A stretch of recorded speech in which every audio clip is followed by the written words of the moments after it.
โดยอ่าเวลาอันนั้นตอนคืนเนี่ยมันอุ้มแล้วขึ้นนอนพุ่นโดยตอนเว้นแล้วอุ้มแล้วลงมานอนโดยเล่นอยู่นี้โดยอืมคำว่าอันนั้นกับปล่อยแล้วอยู่ผู้เดียวอยู่ว่าบางครั้งเวลาช่วงลำไห้ลำหน้ามันจึงได้ป้าคนอยู่ผู้เดียวป้ากะกลางคืนกะตอนแรกน่ะกะเข้ามา3-4 โมงอืมอันยืนนี่บ่ได้เลยเนาะบ่ได้คันยืนก็มีแต่เห็นแนวนี้ตั้งเข้าซื่อๆบ่โดย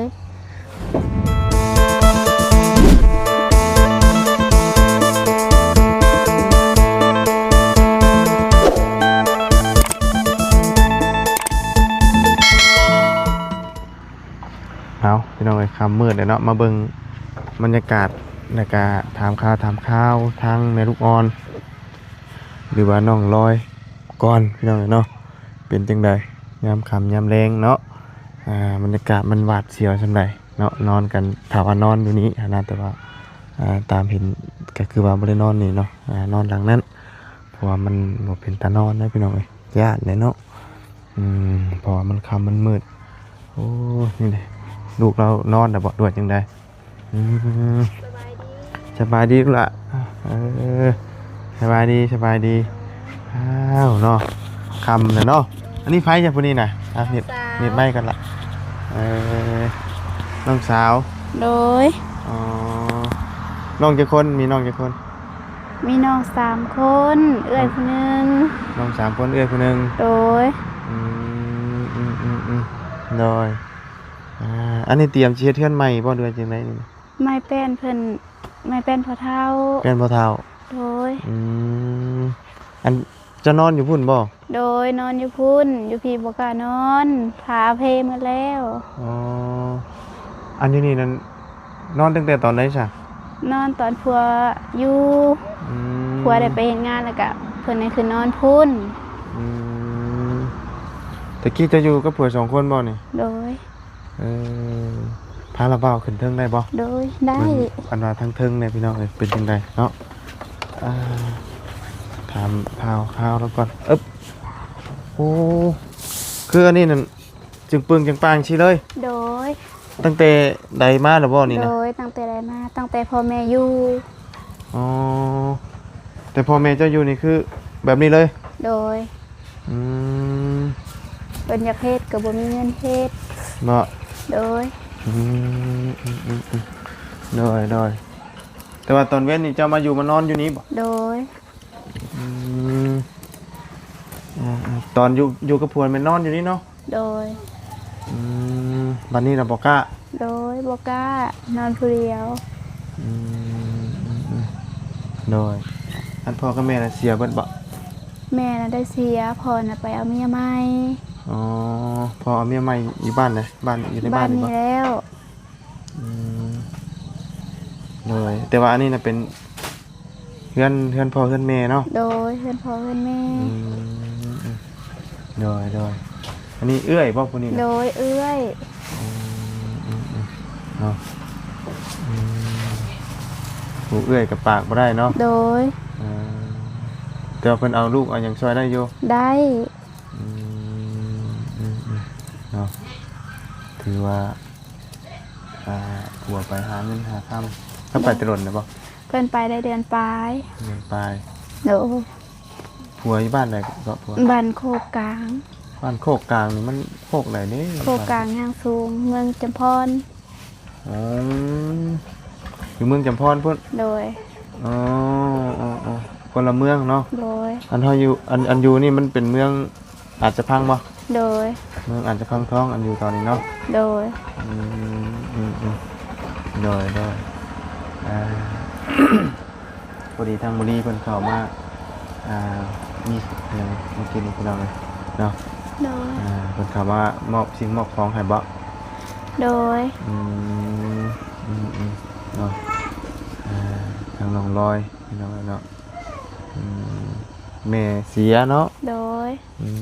แต่ตอนผัวอยู่นี่คือนอนอยู่ร่วมกันอยู่นี้โดยเป็นได้ผัวคือป้าให้เมียอยู่ผู้เดียวด้วยความบ่มีเพิ่นไปหาเงินแต่งมันยังไม่ได้แต่งบ่โดย ยังบ่ได้แต่งดองอยุ่มกันจักปีแล้วล่ะ อยู่ร่วมกันช่วงเดือนสี่ เดือน4ปีที่แล้วอันบ่ โดย ก็สิเข้าปีได้นี่เนาะ โดย อืมแล้วมีลูกคนนึง โดย ลูกจะได้จักเดือนนะลูกจ้ะ 3 เดือนปลาย แสดงว่าคลอดลูกมาแล้วก็ผัวก็ไปเลย โดย อืมลูกได้เดือนไปลายๆอย่างนั้นเนาะ โดย แล้วก็แมันผัวลงไปเฮ็ดเวียกสู่งานต่อ โดย อืมอืมอืมอืมน้องเอ้ยเพราะว่าแต่ชีวิตสู่งานนั่นแหละเนาะ โดย หาเงินแต่งเมีย โดย ค่าดองเท่าไหร่ล่ะ ค่าดอง50 ล้าน ฮะ 50 ล้าน 50 ล้าน โดย อ๋อมีคำอีกบ่ โดยคำบาทหนึ่ง คำบาทหนึ่ง โดยงัวตัวหนึ่ง สิได้กลับผัวเจ้าสิได้กลับมาง่ายอีบ่แบบนี้ โอ้โห หึ 50 ล้านกับปง10 ปลายล้าน ปลง10ปลายล้าน โดย แต่ว่าตอนนี้ปลงไปจักล้านแล้ว เงิน5 ล้าน หากระปลงไปหาล้าน โดย ปลงไปหาล้านเหลืออยู่45ล้านแม่นบ่ โดย อ๋อ ทำกะเพิ่นกับปงสอง แต่วันนี้ตัวทองแน่เนาะ โดย นักตัวทองอ่ะนะบาททปง อง 2 สลึง ฮะ ปงประมาณ2 สลึงเห็นทางเรากัน เอาปลงไปได้2สลึง โดย อ๋อทั้งเบิดมันบาทหนึง โดย อ๋ออืมเอาอืมยังเหลืออีก2สลึงใช่ป่ะ โดย อ๋อโดยตัวทองอยู่แล้วมันขึ้นทุกมือใช่ไหม โดย เพื่อผัวจะได้กลับมาอีก2 ปีจะได้กลับมาอยู่บ่ว่านี่เนาะ โอ้โห โดยตอนนี้เจ้าหน่ะคิดนักเรื่องไหนอีกล่ะคุณนั่น คิดนักอุ้มเพื่อนลุงซ่าแล้วก็น้ำน้อง อื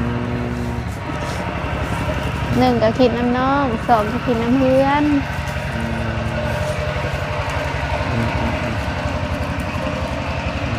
น้องนี่กูนี่ โดย กูน้อยชุดบ่ โดย อ๋อ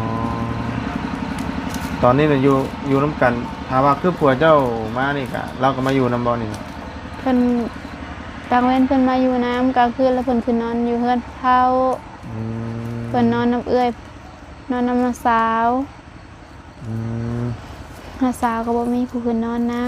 บ่ ำโดย เอ้าเพื่อนหลังใหญ่ๆนี่กันอยู่กันจักคนน่ะ อยู่กัน2 คนกับลูกเพิ่นน่ะลูกเพิ่นก็เป็นเปี้ย2 คนผู้ชายแล้วก็เพิ่นก็ไปป่ากระเพ อืมผัวเราได้จ้ะ เราบ่มีผัวเพิ่นเป็นเปี้ย อ๋อเพราะเราเป็นเปี้ยย่างบ่ได้ โดย อ๋อแล้วก็บ่มีไปอยู่คือกันหลังนั้น โด จ้ะ ยบ่มีไผอยู่แม่เพิ่นก็ได้เสียแล้วก็ยังใส่พ่อเฒ่าเพิ่นก็เฒ่าแล้ว อืมบ่ไงมีแต่ว่าใครจะเป็นรักเดี๋ยวนี้นะอันเดี๋ยวเป็นครอบ ก็ ครัว มีแต่พวกน้อง อ๋อเจ้าเข้าไปละ กับเอื้อย ผู้ขี้หนีบ่ โดย อ๋อที่ว่าเป็นสาวรักที่ว่าตอนนี้แหละ โดย ระหว่างอยู่เพื่อน2หลังนี่มีแต่เจ้านะหาแรงหาง่ายที่บ่ โดย กับเอื้อย โดย อืมแต่คือเจ้าย่างลูกคิดได้ไผจะเอาให้เจ้า คันยากก็บ่ได้ไปคันมีผู้เอาให้แล้วก็ได้ไป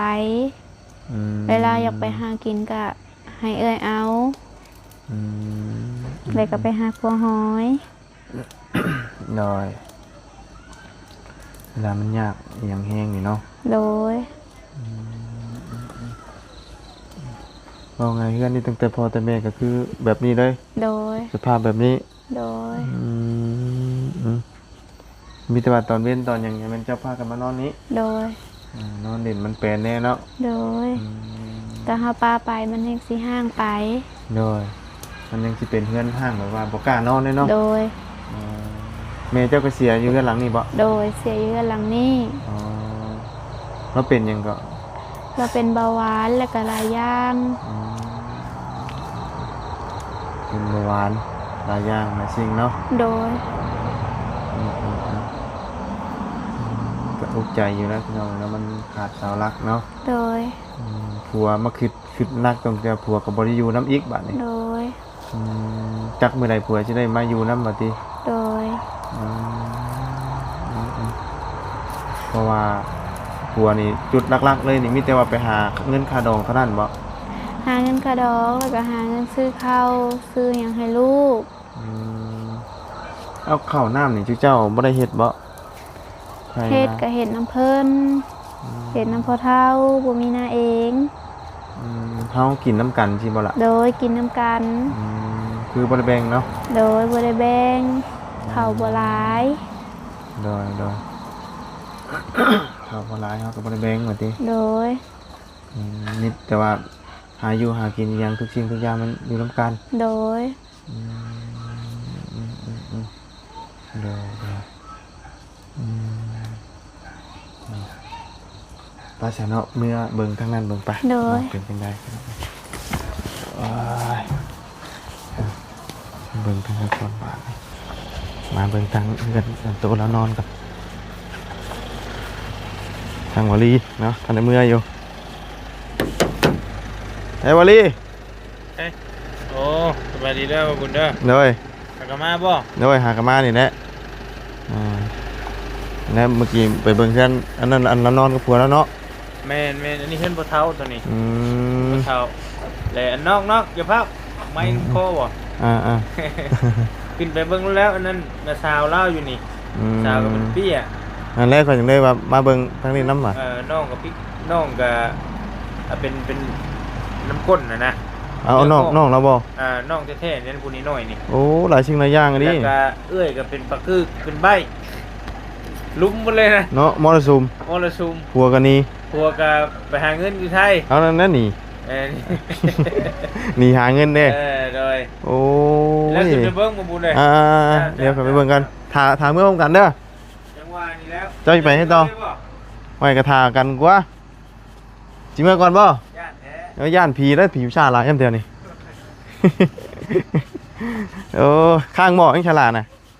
ข้างหม้ออาบน้ำ ฮะ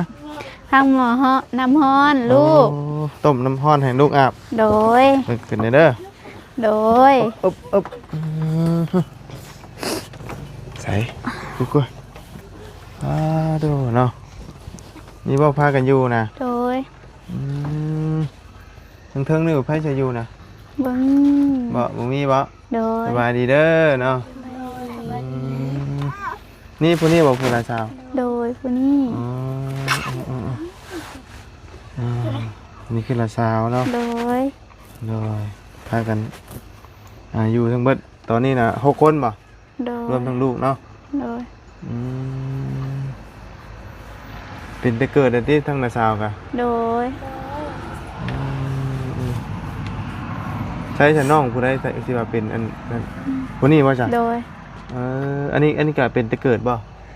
แต่ยังน้อยก็ยังบ่เห็นว่าเพิ่นใหญ่มาพอประมาณเพิ่นคลานได้แล้วเริ่มเห็น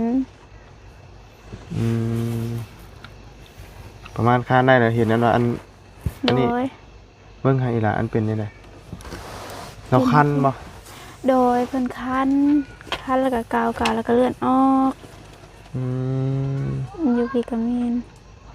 เลยบ่ง่ายมันเป็นกระดันเนาะ โดยแบบจับก่อนอ้อนเราจะคือยองแบบคล้ายๆคือกับยองหมวกบวบแบบนี้ คันแม่เฮาเกา โดย อันนี้นี่คือมันใหญ่ขึ้นเรื่อยๆแมันบ่ โดยเพิ่นใหญ่นะ วันนี้มันก็ เลย ลาม ใหญ่ ขึ้นมาข้าง ขึ้ หลั น ง อืม กำมือเลย เลยผู้นี้กับน้องเจ้าบ่ บอ เป็นล้าน หลาน โดย อันเจ้ามากับแม่ตู้มื้อนั้นบ่ โด โด ย ย น่าจะคุดเขียดมื้อนั้นเนาะ โดย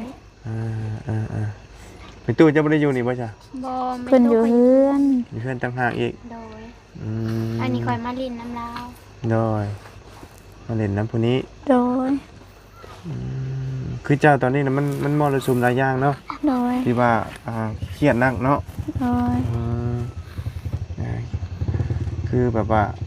จากเรื่องอีหยังอียา โดย มรสุมมาเลยคือทางพ่อกับบ่อยู่น้ำเนาะ โดย ตั้งแต่ว่าแม่ตายจากเป็นบ่ โดย ตั้งแต่แม่ตายจากก็เป็น แม่ตายจากได้ 2-3 ปีแล้วพอเพิ่นจึงได้ปลาเมียใหม่ อืม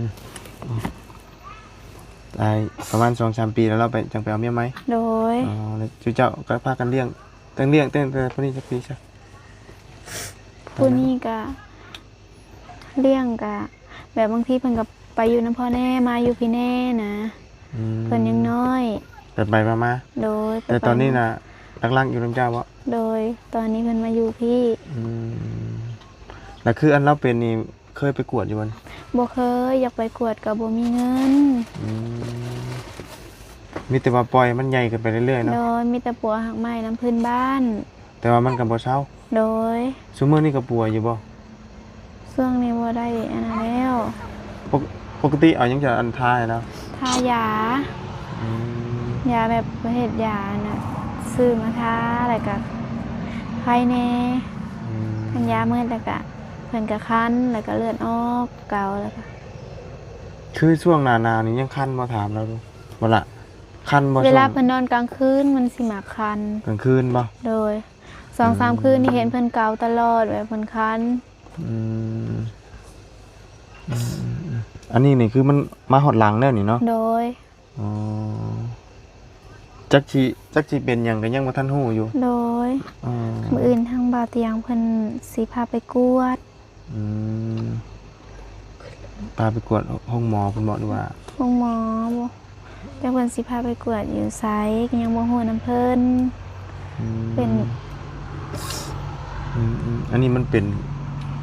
แบบเนื้องอกแบบกระดันขึ้นมาเรื่อย โดย ๆแต่ว่ามันอ่อนๆแมันบ่ โดย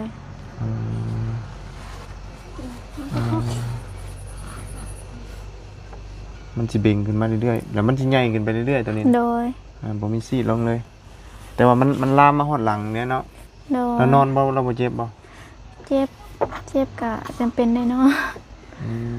บ่ฮู้น้ำเพิ่น บ่ล่ะ เพิ่นคือสิ เจ็ เจ็ บบ บ่ลูก เจ็บแฮงบ่เวลาจะนอนได้ไหนจ้ะ บางทีเพิ่นก็นอนจะ นอนตะแคงอ่ะบ่อ๋อหมูซูนนั่นก็ให้ หนูชื่อนิดนึงก็ให้ โดยมันเจ็บ มันเจ็บเนาะ โดย เวลาอาบน้ำยังบ่แสบบ่แสบบ่ บ่แซ่บ โดย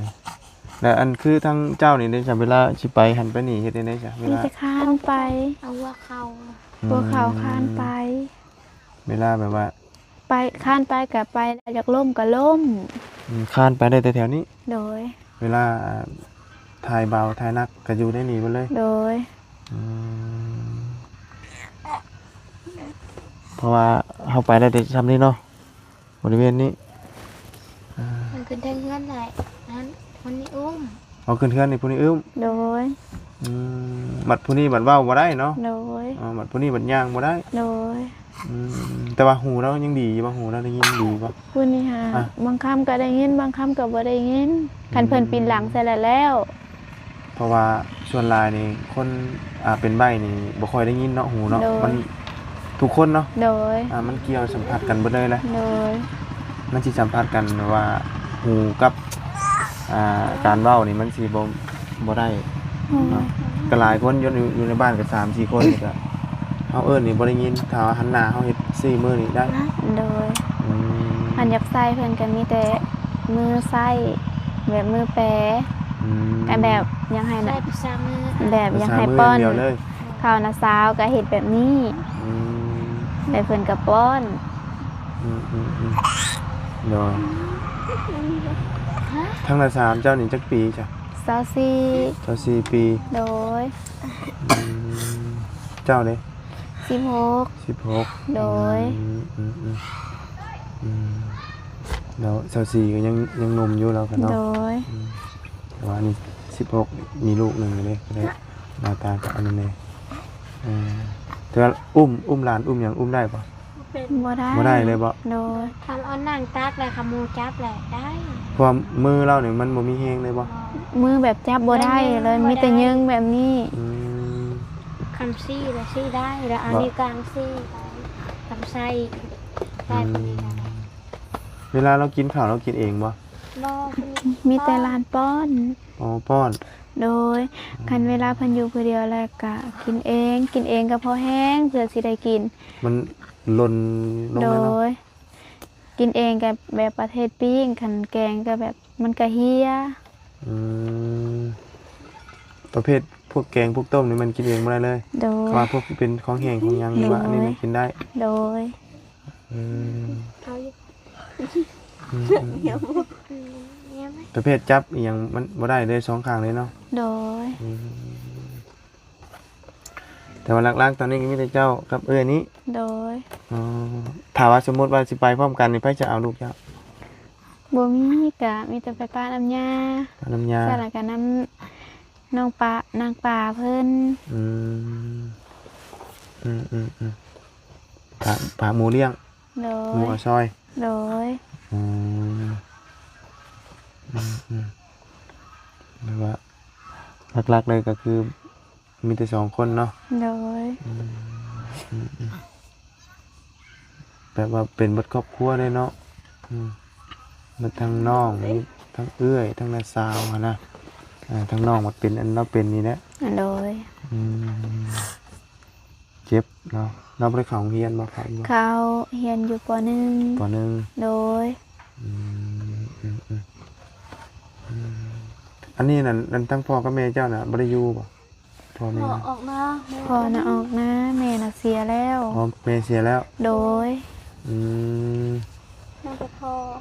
ยังเหลือแต่พ่อ โดยพ่อก็เฒ่าแล้วเพิ่นก็เฮ็ดเวียกหนักบ่ได้เพิ่นผ่าตัด อ๋อเรามีลูกจักคนจ้ะ มีลูกอยู่ยังอยู่4 คน อืม 4 คนกับผู้หนึงก็ไปเอาไปสู่เมีย2 คนกับเพิ่นก็ไปเฮ็ดงาน อันที่ว่าที่อยู่เฮือนเลี้ยงพ่อเลี้ยงแม่นี่ไผจ้ะอยู่เฮือนหลังนี่ บ่มีก็มีแต่หลาน มีแต่ชุเจ้านี่วะ โดย อ๋อที่ว่าที่ผ่านมากับบ่ได้มีคนอื่นเลยเนาะ โดย มีแต่ชุเจ้าดูแลกันเองอืมอย่างนี้เนาะเนาะย้ำให้ย้ำหน้าไปจะเฮ็ดไทยให้ไทยหน้าให้ บางทีลูกเพิ่นมากับลูกเพิ่นบางทีกับผัว อืม เพื่อน้อง อันนอนนี่แม่นนอนอยู่บอนนี่ใกล้กันหมดเลย โดย อ๋อเฮียงกันหมดเลยเนาะอยู่นี่หมดเลยนี่เฮียงกันลูกชะลอยอยู่ยังอยู่ในกินมันเฮ็ดอยู่ให้กินอยู่นี่เบิดเลยเนาะ โดย ตอนนี้นะอืมเวลาผัวจะมาแล้วจังสิไปอยู่พุ่นบ่ โดย ไปอยู่พูดแล้วก็ขึ้นมาเฮ็ดกินอยู่พี่ กินอยู่พี่แต่ว่า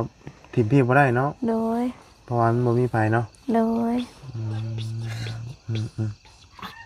ย่อยมันก็คือ แก้มล่าง อุกอังแน่นอนล่ะเนาะ โดย แล้วก็คึดนักน้ำไผในคนอยู่ในนี่ ขึ้นนักน้ำน้องแน่แล้วก็น้ำมะสาวแน่ น้ำน่องนี่คึดนักจุดไหน จุดที่เพิ่นเป็นแบบขินน้ำเพิ่นนักแบบมันบ่จังแนวสิ มาจังได้สีซอย โดย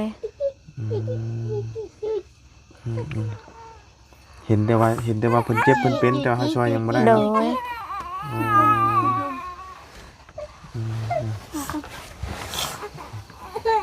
ย ยำบ่เอาให้เพิ่นกินก็ได้นมแม่บ่หรือว่านมอันนั้น บ่เข้า เข้าบ่ โดยต้องส่งไปกวด อืมให้เพิ่นดูดน่ะบ่เข้าบ่ได้ป้อนแบบนั้นบ่ เวลาบางทีเพิ่นก็แบบป้อนนะเพิ่นให้แล้วเพิ่นก็บ่กิน อืม ต้องเลยใส่เต้าเพิ่นเคยใส่เต้าแล้ว โดยเคยใส่เต้าแล้ว โดย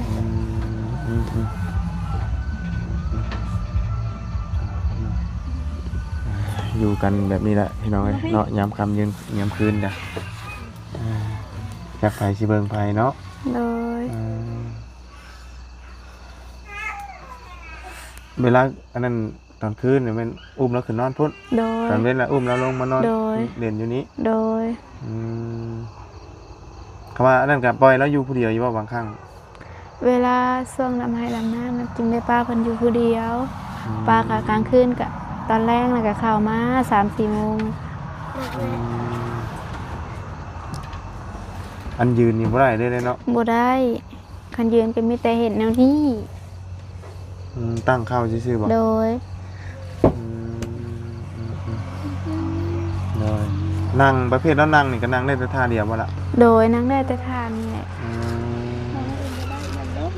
มีแต่ล่มเนาะคำว่านั่ง โด แบบนี้ ยขนาดข้านไปหลายบางทีเพิ่นก็ล่มบัดเพิ่นอยากล่มเพิ่นก็ล่มบัดเพิ่นอยากหงายก็หงายหนังกะ หลักๆนี่มีแต่นอนนั่นเนาะ โดย นอนลุกลุกนั่งนอน โดย ตายต้นแล้วเราก็ได้เบียเป็นไร ไปใช้กันน้ำว่าไปใช้กันน้ำอยู่มือ ทางผัวกับอยู่เนาะ โดย ทางผัวอยู่กับอีเบาบางอีแบบนึงเนาะ โดย แต่ว่าขาดเงินขาดองบัดนี่ โดย เงินขาดองบ่มี โดย ยากแล้วพี่น้องปีแล้วจากอันตกลงกันแต่งกัน ว่าเดือน4สิมานี่ แต่บ่ฮู้ว่าสิได้แต่งหรือบ่ โดยยังบ่มีเครื่องสมมา เครื่องชมมาปูญานะ โดย ที่ว่าทั้งนั้นไปหาเงินค่าดอง โดย อันนี้เลี้ยงลูกเลี้ยงเต้าถาด โดย แต่เห็นลูกเป็นใจเราอยู่เนาะเพราะว่าหลายสิ่งหลายอย่างตอนนี้เนาะอยู่กันก็ได้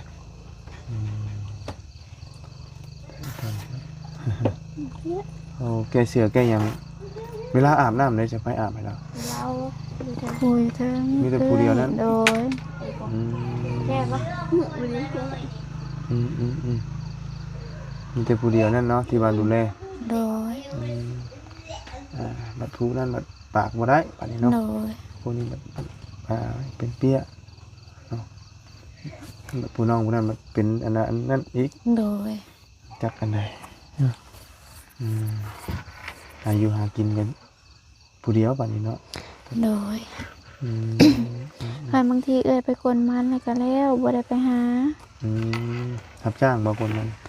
ไปกวนน้ำพอ พอ โดยพอให้ไปกวนน้ำแล้วก็ไป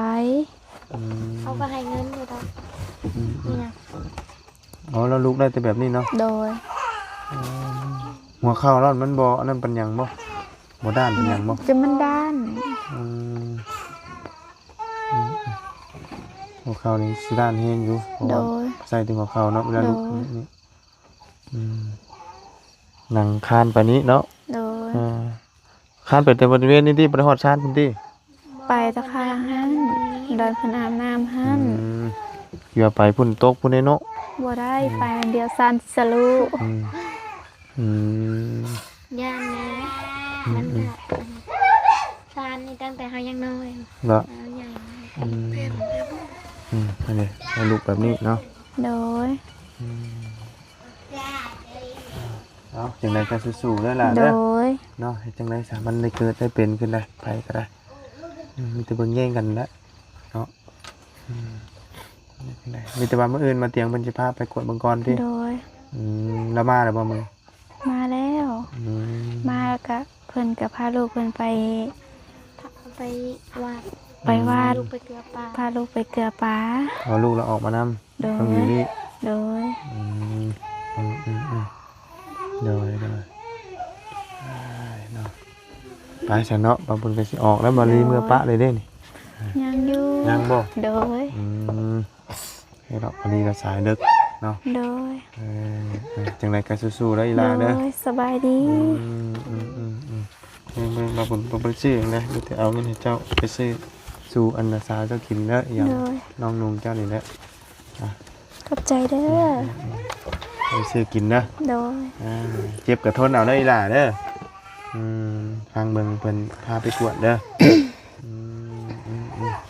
ไปสามีแต่ละบ่าวกลับก่อนเนาะอยู่ดีมีเองเด้อไปสู้ๆเด้อโดยโอเคไปเนาะไข่ละพูอยากกินจังนะโอ้ยไปนั่นกระบอกต้มน้ำร้อน